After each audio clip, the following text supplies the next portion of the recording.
Stella Summers never expected that watching a black man fix her antique door would awaken desires she'd spent 35 years learning to suppress. But the way Damon Rivers' calloused hands moved across mahogany with reverent precision made her silk robe feel like the only barrier between propriety and complete surrender. The morning light streaming through her brownstone stained glass windows turned the foyer into a cathedral of inherited privilege. All polished marble and imported fixtures that cost more than most people's annual salaries. Stella stood barefoot on heated floors, her champagne-colored silk robe barely tied as she watched those powerful hands work the warped doorframe with a kind of intimate knowledge that made her pulse quicken in places she'd forgotten existed. The wood's been fighting the humidity for decades, Damon said, his deep voice carrying the quiet authority of someone who'd mastered his craft through years of dedication rather than trust fund checks. His fingers traced the door's grain with surgical precision.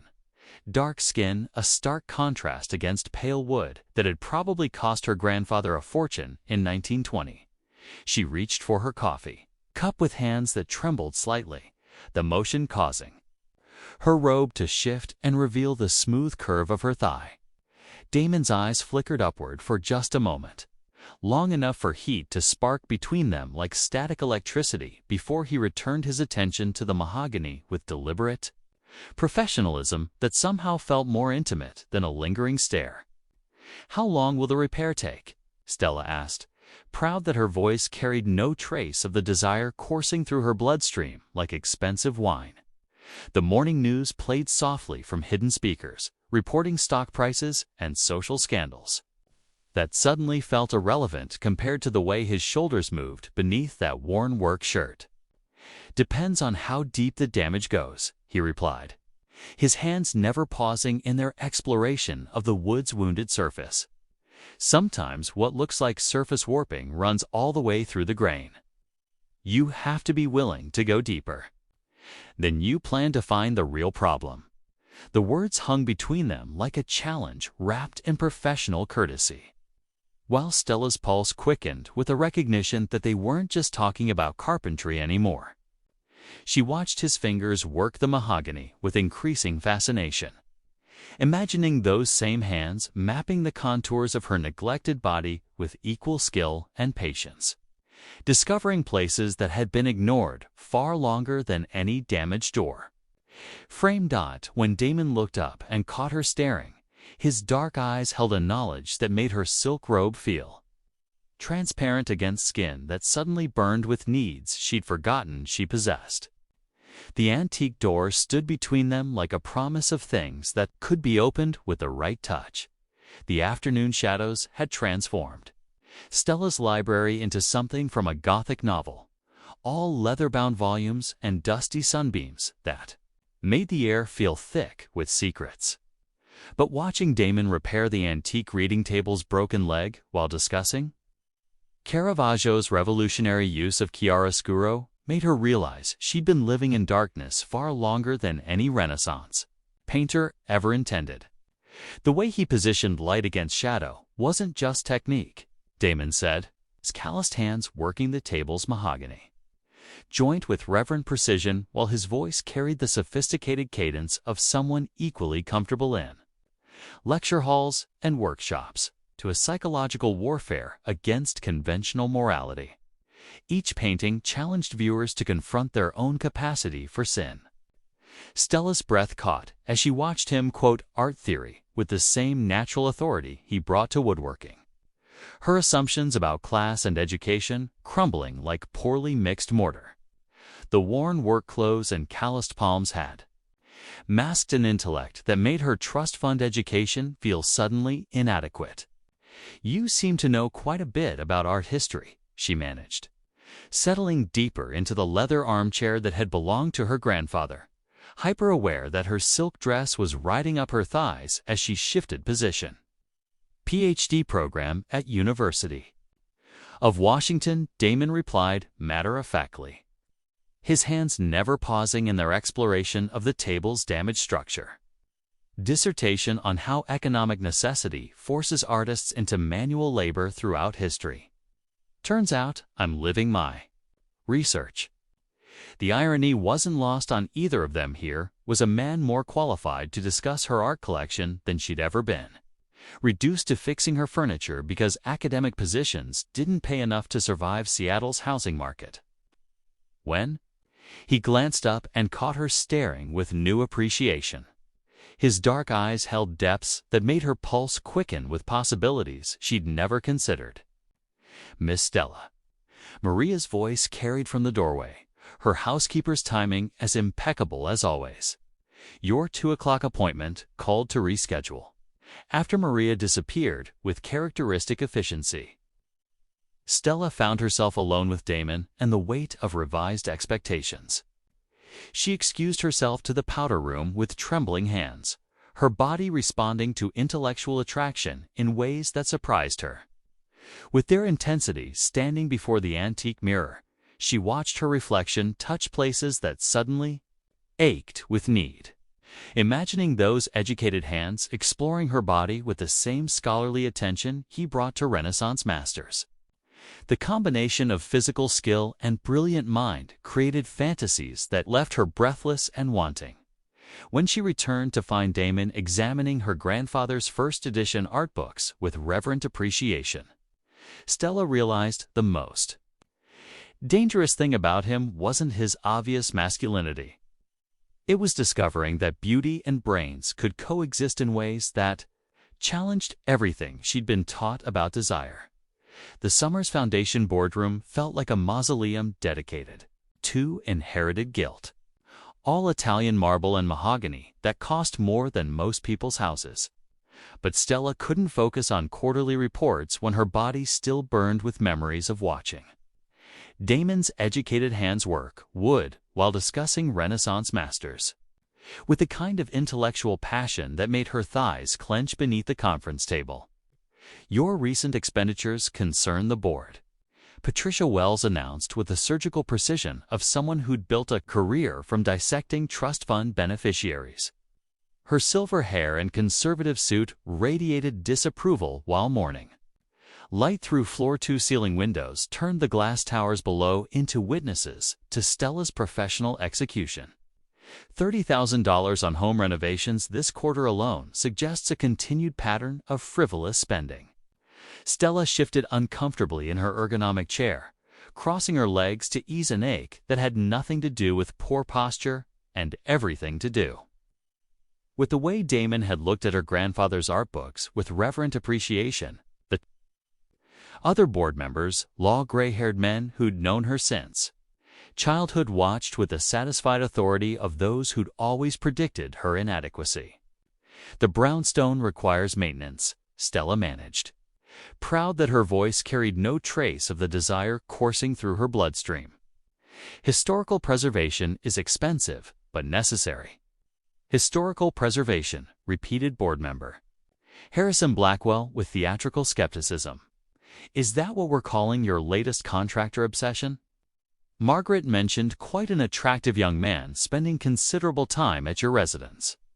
The coded language hit Stella like familiar poison, making her realize that her wealth came with surveillance networks more intrusive than any government agency. These people had controlled her money and, through it, her choices since her grandfather's death, treating her like an expensive pet who occasionally required discipline. The Foundation's mission statement emphasizes supporting emerging artists. Patricia continued with calculated precision. "Perhaps it's time you demonstrated actual commitment to that mission rather than playing dilettante with renovation projects."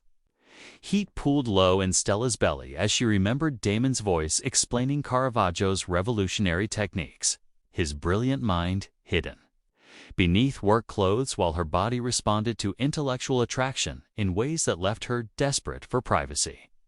She uncrossed and recrossed her legs, fighting to maintain composure while fantasizing about those educated hands exploring territory that had been neglected far longer than any antique door. "I understand the board's concerns," Stella said carefully, her professional mask slipping just enough to reveal hunger she could no longer deny. "Perhaps it's time I took a more hands-on approach to Foundation business." The double meaning wasn't lost on Patricia, whose smile sharpened like expensive steel as the meeting concluded with implicit threats that felt far less dangerous than the desires building between Stella's thighs. The wine cellar beneath Stella's brownstone felt like a cathedral dedicated to expensive secrets. Temperature-controlled darkness, housing bottles that cost more than most people's monthly salaries. But tonight, the vintage Bordeaux tasted like liquid courage as she watched. Damon examined her collection with the same reverent attention he'd shown her damaged woodwork, though his questions about provenance carried undertones that made her pulse quicken with something beyond desire. Chateau d'Yquem, 1945, Damon said, his educated fingers tracing the dusty label with surprising knowledge. Rare vintage, most collections from that era have questionable documentation, especially pieces that moved through Europe during the war. Stella's breath caught at the implication hidden in his observation, her assumptions about casual wine appreciation crumbling like her earlier prejudices about his intellect. She poured 2 glasses of wine that probably cost more than his weekly earnings, the irony not lost on either of them as expensive crystal met hands that carried secrets. "Are you questioning my grandfather's collecting ethics?" she asked, settling onto the leather bench that ran along one wall, hyper-aware that the intimate space made every gesture feel loaded with possibility. "I'm questioning everyone's collecting ethics from that period," Damon replied, accepting the wine with dignity that made her foundation training feel like cheap theater. "My dissertation research uncovered some disturbing patterns in how European art moved through American collections between 1940 and 1950. The way he said disturbing patterns made heat pool in her belly while alarm bells rang in her mind, a combination that left her breathless and confused. When he moved closer, ostensibly to examine another bottle, his proximity created electricity that had nothing to do with academic discussion. "Show me what you mean," she whispered, the words escaping before her executive training could stop them. Damon's eyes met hers with intensity that made her breath catch. Then he positioned himself behind her, his chest radiating heat against her back as his hands covered hers on the wine bottle. The vintage felt impossibly cool beneath their joined touch while fire built between them, his arousal pressing unmistakably against the small of her back through fabric that suddenly felt gossamer thin. "Some collections hide secrets in plain sight," he murmured against her ear, his thumb tracing lazy circles on her wrist while her pulse hammered beneath his touch. "Beautiful things stolen from people who couldn't protect them."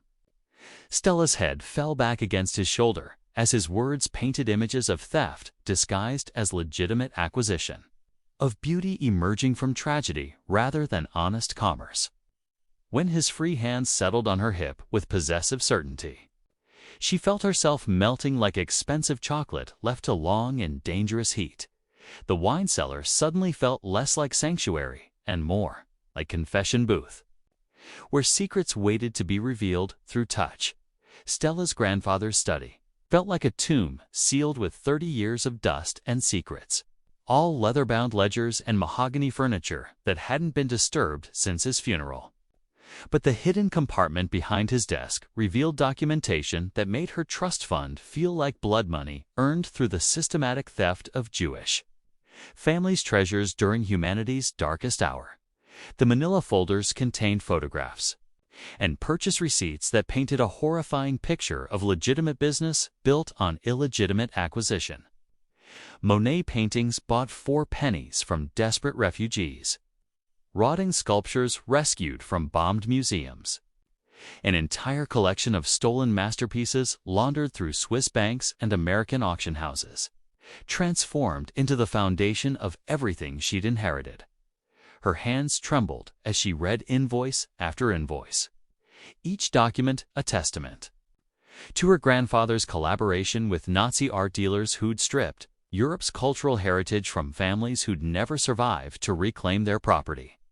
The foundation that bore the summer's name the same, Foundation currently questioning her worthiness had been built on systematic plunder disguised as patriotic collecting. The study's portrait of her grandfather watched with painted eyes that suddenly seemed malevolent.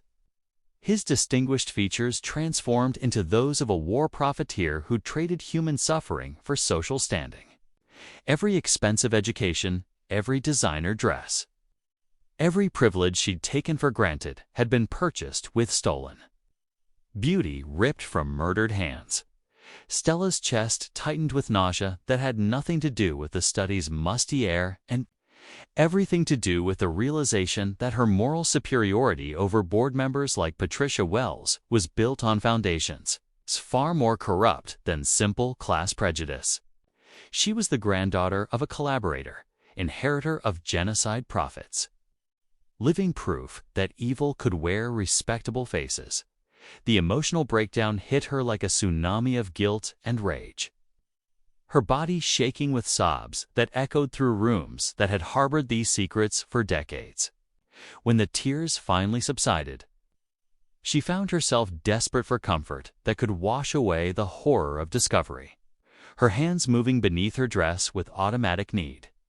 Thoughts of Damon's strong hands and educated mind became her refuge. From family shame, his intellectual honesty contrasting sharply with generations of Summers' deception. She touched herself with increasing urgency, imagining his calloused palms erasing every trace of inherited corruption. His passionate touch transforming her from war profiteer's granddaughter into someone worthy of genuine love. The climax that shattered through her felt like absolution and damnation simultaneously. Pleasure born from desperation, while surrounded by evidence that everything she'd believed about her family had been carefully constructed lies. Standing afterward in her grandfather's corrupted sanctuary, Stella realized the most dangerous thing about loving Damon wasn't social disapproval. It was the possibility that he already knew exactly what kind of monster she'd inherited her wealth from. Damon's apartment felt like a war room disguised as modest living space. All second-hand furniture and student loan frugality. But the FBI surveillance photos covering his dining table showed Stella entering and leaving the Summers Foundation with timestamps that made her realize she'd been nothing more than a target in an investigation that had turned seduction into professional duty. How long? She demanded, her voice cracking as she stared at images of herself that had been taken with telephoto lenses and bureaucratic precision. The scattered documents revealed months of careful observation, background checks that detailed her shopping habits alongside her grandfather's wartime activities, reducing their passionate encounters to evidence in a federal case file. 6 months, Damon replied with honesty that felt like another betrayal. His dark eyes holding regret that couldn't erase the calculated deception. The Bureau suspected the Summers Foundation was laundering stolen Nazi art through charitable donations. I was assigned to get close enough to confirm the connection. The words hit her like physical blows, making her understand that every touch, every kiss, every moment of intellectual connection had been part of an elaborate undercover operation designed to exploit her loneliness and privilege. When she saw her own handwriting on Foundation documents he'd somehow photographed, Stella felt something break inside her chest that had nothing to do with romantic disappointment and everything to do with fundamental betrayal. Was any of it real? She whispered, moving toward him with fury that masked deeper pain. The way you looked at me, the things you said about art and beauty, was all of it just professional technique? No, Damon said fiercely, reaching for her with hands that had documented her crimes alongside her body. Everything between us became real, Stella. That's the problem. The confession ignited something primal in her, rage and desire combining into explosive need that demanded satisfaction through the only language their bodies understood. She kissed him with bruising intensity, her teeth finding his lower lip while her hands tore at clothing that suddenly felt like barriers between truth and consequence. when she pushed him onto the couch and straddled him with aggressive hunger. Stella felt power returning through sexual dominance that made him gasp her name like prayer and profanity. She rode him with abandonment that terrified and exhilarated them both, demanding honesty through pleasure that stripped away every pretense. "Tell me what you want," she commanded, her movements becoming more urgent as his hands gripped her hips with desperate need. "Tell me what's real." "You," Damon gasped, his control shattering as they moved together with passion that transcended deception. "This is real. Everything else was just the job." Their climax felt like confession and absolution to people discovering that authentic connection could emerge from the most calculated beginnings. The Summers Foundation Gala felt like a stage set for elaborate deception.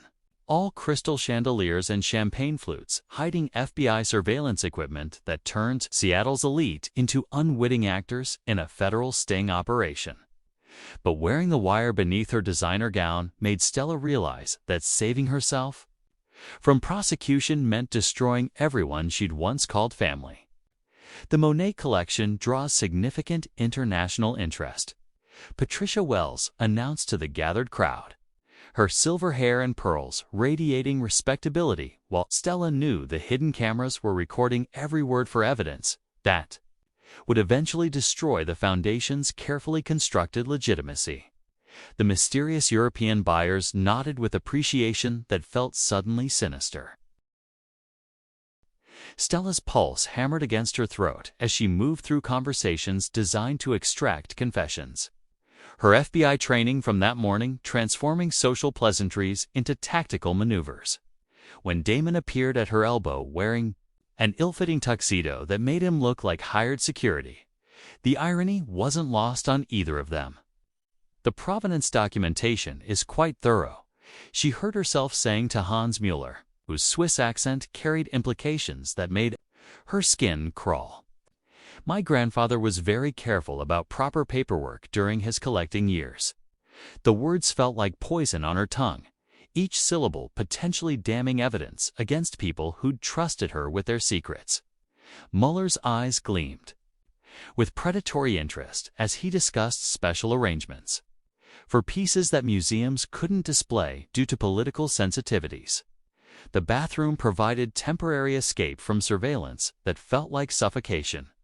Marble surfaces that reminded her of everything she was destroying through cooperation with federal authorities. Her reflection in the mirror showed a woman transformed by adrenaline and moral compromise. Designer makeup barely concealing the terror of someone walking a tightrope between salvation and damnation. The desperate need that built in her chest demanded physical release that could momentarily erase the weight of betrayal. She touched herself with urgent efficiency, her body responding to stress through pleasure that felt stolen and necessary. Her free hand gripping the marble sink while her mind replayed Damon's voice, promising that cooperation was her only path to redemption. The climax that shattered through her felt like absolution and corruption simultaneously. Her body betraying the moral complexity of choosing justice over loyalty. When she returned to the gala with flushed cheeks and renewed composure, Stella caught Damon's knowing look across the ballroom. The evening's success would be measured in arrests and prosecutions, but standing among people who trusted her while wearing federal surveillance equipment, Stella understood that some victories felt indistinguishable from defeat. The real question was whether love built on deception could survive. It's the truth that was about to destroy everything else. The private jet's luxury felt like a gilded prison at 30,000 feet. All cream, leather, and mahogany that reminded Stella sickeningly of her grandfather's study. But Patricia Wells' cold smile and the zip ties cutting into her wrists made her realize that her FBI cooperation had been discovered through surveillance networks more sophisticated than any federal investigation. "Did you really think we wouldn't notice your sudden interest in provenance documentation?" Patricia asked with surgical precision, her silver hair and conservative suit radiating authority that now felt genuinely threatening. The art world is smaller than you imagine, Stella. Word travels quickly when trust fund princesses start asking dangerous questions. The European buyers from the gala surrounded her with predatory patience, their earlier sophistication replaced by the kind of calculated violence that turned cultural theft into blood sport. Hans Mueller examined her phone with professional efficiency while explaining how FBI surveillance had been detected and neutralized. "Your lover made quite a scene trying to reach you," Patricia continued with theatrical concern. "I do hope Agent Rivers understands that some games have permanent consequences." The words hit Stella like ice water, making her understand that Damon's cover had been blown alongside her own cooperation. Through the jet's small windows, clouds stretched endlessly below while her captors discussed transfer protocols that sounded like euphemisms for disposal. When the guard tasked with watching her stepped closer, Stella recognized opportunity disguised as threat. Her designer dress had ridden up during the struggle, revealing thighs that suddenly became weapons rather than vulnerability. She shifted position with deliberate provocation, crossing her legs to draw his attention while her bound hands worked at the zip ties. "You know," she whispered, with sultry desperation that masked genuine terror, "Patrician women have appetites that might surprise you." The guard's eyes darkened with interest as Stella began touching herself through silk fabric, her movements designed to distract while her wrists worked frantically against plastic restraints. The combination of fear and adrenaline created arousal that felt both authentic and calculated, her body responding to survival instincts older than civilization. When the zip ties finally snapped, Stella exploded into action with desperation that transformed privilege into primal fury. The guard's shocked cry brought others running, but she'd already reached the emergency door controls before rough hands dragged her back into captivity. "Impressive," Patricia observed with clinical appreciation. "Your grandfather would be proud of such resourcefulness." "Unfortunately, we're still several hours from our destination, and escape attempts only make the eventual resolution more permanent." The jet continued its flight toward coordinates that felt like her own execution, while Stella realized that choosing justice over family loyalty had led to consequences more final than any federal prosecution. The abandoned warehouse felt like a cathedral dedicated to industrial decay. All rusted steel and broken windows that turned Seattle's harbor into a backdrop for violence. But when Damon burst through the loading dock with FBI tactical gear and desperate fury in his dark eyes, Stella understood that love could transform federal agents into something far more dangerous than professional duty. "Stand down, Rivers." Special Agent Martinez shouted through radio static that crackled with bureaucratic authority. "The mission parameters don't include civilian rescue operations that compromise months of investigation." Damon's response came in the form of calculated violence that reduced Patricia Wells' armed guards to writhing obstacles between him and the woman whose cooperation had become secondary to her survival. The sound of gunfire echoed through concrete spaces while Stella fought against zip ties that had left bloody marks on wrists that suddenly felt precious rather than decorative. "The art doesn't matter," Damon growled into his radio while providing cover fire that kept international smugglers pinned behind shipping containers. "She matters more than any prosecution." The words hit Stella like revelation wrapped in gunpowder, making her realize that somewhere between surveillance photos and federal deception, their relationship had evolved beyond professional necessity into something worth sacrificing career advancement. When he reached her position with tactical precision that spoke of military training hidden beneath craftsman facades, his hands worked her restraints with the same reverent skill he'd brought to damaged woodwork. The FBI raid concluded with arrests that would dominate international headlines. But Stella barely registered the victory celebrations that transformed their warehouse prison into a crime scene. Buzzing with federal photographers, Her body shook with adrenaline that demanded release through the only language that felt authentic after hours of mortal terror. The safe house bedroom became their sanctuary from debriefing protocols that could wait until morning. Passion exploding between them with intensity that bordered on violence. Stella attacked Damon's clothes with desperate hunger, her near-death experience transforming privilege into primal need that demanded satisfaction through connection deeper than any previous encounter. "I thought I'd lost you," she gasped against his mouth, her legs wrapping around him with possessive fury that spoke of someone who discovered what actually mattered during her darkest hour. "I thought I'd never feel your hands on me again." There, lovemaking was fierce and claiming, marked by tears that had nothing to do with physical pleasure and everything to do with emotional survival. When she wrote him with abandonment that would have horrified her former self, Stella felt every constraint fall away like expensive clothing that had never fit properly. "Choose me," she demanded, her voice raw with need as they moved together with passion that transcended federal investigations. "Choose us over everything else." The federal courthouse felt like a coliseum designed for public sacrifice. All marble columns and constitutional authority that transformed Stella's testimony into spectacle watched by media vultures who'd reduced her family's Nazi collaboration to entertainment. But standing at the witness stand with Damon's supportive presence in the gallery made her realize that choosing justice over inherited comfort was the first genuinely courageous act of her privileged existence. "Miss Summers, please describe your grandfather's relationship with known Nazi art dealers." Prosecutor Williams requested with surgical precision that turned family history into evidence for international war crimes tribunals. The courtroom's silence felt oppressive as cameras captured every word that would destroy the Summers Foundation's carefully constructed legitimacy.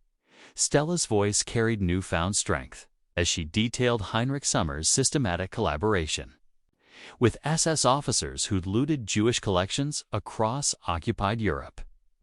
Each document she identified: purchase receipts, shipping manifests, Swiss bank transfers represented families murdered for their cultural treasures, beauty stolen from people who'd never survived to reclaim their heritage.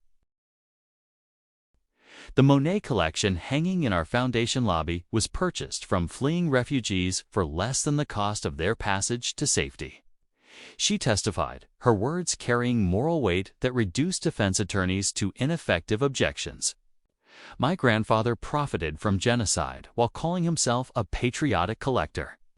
The defense's character assassination felt like familiar poison accusations of drug abuse, sexual promiscuity, financial irresponsibility designed to discredit, testimony that threatened powerful networks built on wartime profiteering.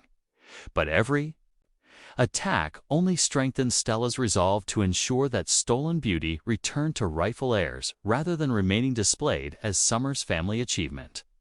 During the lunch recess, stress and adrenaline demanded release that could only come through connection with someone who'd chosen her over professional advancement. The courthouse bathroom became their private sanctuary, marble surfaces cold against heated skin as Damon pressed her against the sink with desperate hunger that had nothing to do with sexual appetite and everything to do with emotional survival. "I'm proud of you," he whispered against her throat, his hands working beneath her conservative suit with reverent skill that transformed duty into worship. "You're choosing what's right over what's easy." Her climax felt like absolution and transformation. Pleasure born from courage that had cost her everything she'd inherited, but gained her everything that actually mattered. When they returned to the courtroom with flushed cheeks and renewed determination, Stella understood that some victories required losing everything you thought you wanted. The afternoon testimony would seal Patricia Wells' conviction and ensure the Foundation's dissolution, but standing beside Damon afterward, Stella realized she'd traded inherited guilt for earned redemption. bargain that felt more valuable than any trust fund. The Fremont Art Collective felt like democracy disguised as gallery space. All exposed brick and secondhand lighting that transformed struggling artists into legitimate voices worth hearing. But watching young painters display work they'd created with their own hands rather than inherited through blood money made Stella realize that authenticity carried beauty no stolen masterpiece could match. The opening night exceeded expectations. Sarah Chen announced with excitement that reminded Stella of her own newfound appreciation for earned success. Her gallery assistant, University of Washington art history student working for experience, rather than salary, had organized the evening with efficiency that put foundation galas to shame through pure enthusiasm. Stella moved through conversations with collectors who appreciated art for emotional impact rather than investment. Potential. Her comfortable jeans and paint-stained blouse, a far cry from the designer armor she'd once hidden behind. The modest sales would barely cover next month's rent. But every purchase represented genuine connection between artist and audience rather than money laundering disguised as cultural patronage. Ms. Summers, your eye for emerging talent is remarkable, observed Dr. Martinez, whose Latino Studies program had featured several of their artists in academic exhibitions. The way you've curated this show demonstrates real understanding of artistic vision beyond market value. The compliment hit deeper than any board meeting praise because it had been earned through months of learning to recognize authentic creativity rather than inherited prestige. When Damon appeared with wine glasses filled with budget Cabernet that tasted better than vintage Bordeaux, his pride in her transformation felt more valuable than any trust fund distribution. After the last collector departed with their carefully wrapped purchase, the gallery became their private cathedral dedicated to honest beauty. Stella pulled Damon between canvases that spoke of struggle and triumph, her mouth finding his with hunger that had nothing to do with adrenaline and everything to do with celebrating authentic partnership. "Christen our space properly," she whispered. Against his lips, her hands working his clothes with confident skill that spoke of complete sexual liberation. The woman who'd once masturbated secretly in powder rooms now claimed pleasure with open hunger that transformed modesty into power. Their lovemaking was celebration and consecration, surrounded by art, created through passion rather than purchased. Through privilege, when Stella rode him with abandonment that would have scandalized her former social circle. She felt every constraint fall away like expensive clothing that had never fit properly. "This is who I really am," she gasped, her movements becoming more urgent as they claimed their shared space through the most fundamental act of creation. Not my grandfather's granddaughter, not a trust fund princess, just someone who chooses love over everything else. Their climax felt like foundation and promise. Two people building something beautiful from honest materials. The apartment above the Fremont Art Collective felt like a sanctuary built from honest choices, all thrift store furniture and mourning. Light that cost nothing but provided everything Stella had never known she wanted. But waking beside Damon with his hand resting protectively on her growing belly made her realize that the most valuable inheritance was the one they were creating together through love rather than legacy. The gallery showing a profit for the third consecutive month. Stella murmured against his shoulder, her voice carrying satisfaction that had nothing to do with trust fund distributions and everything to do with work that fed souls rather than bank accounts. The modest apartment's warm chaos art books stacked beside baby name lists. Pregnancy vitamins next to gallery receipts represented authentic life rather than inherited obligation. Damon's eyes opened with the slow appreciation of someone who'd never taken happiness for granted. His FBI pension combining with her gallery income to create financial security, built on honest labor rather than war profiteering. The wedding ring on her finger had cost less than her former monthly spa budget, but it carried weight that no inheritance jewelry could match. Dr. Rivera says everything looks perfect, he said softly, his educated hands tracing the curve, where their child grew with reverent attention that spoke of someone who understood that creation was more powerful than destruction. 6 months to go before we meet our little artist. The transformation from trust fund princess to working mother felt complete as Stella, stretched against sheets that had been purchased rather than inherited, her body responding to pregnancy, with sensual appreciation that made every touch feel like discovery. When Damon's mouth found her throat with worshipful hunger, she understood that desire built on truth lasted longer than passion born from deception. "Love me," she whispered, her voice carrying the confident vulnerability of someone who'd learned to ask for what she wanted without shame or calculation. "Love all of me." Their lovemaking was gentle and claiming, marked by careful attention to her changing body that made pregnancy feel like celebration rather than inconvenience. Damon's hands explored territory made sacred through shared creation, his touch reverent as he worshipped skin that had been transformed by their love into something more beautiful than any stolen masterpiece when pleasure washed through her, with the slow intensity of someone who'd learned to savor rather than consume. Stella felt complete in ways that had nothing to do with bank accounts and everything to do with building something permanent from authentic materials. "No regrets?" Damon asked afterward, his voice carrying undertones of someone who still marveled at having been chosen over luxury.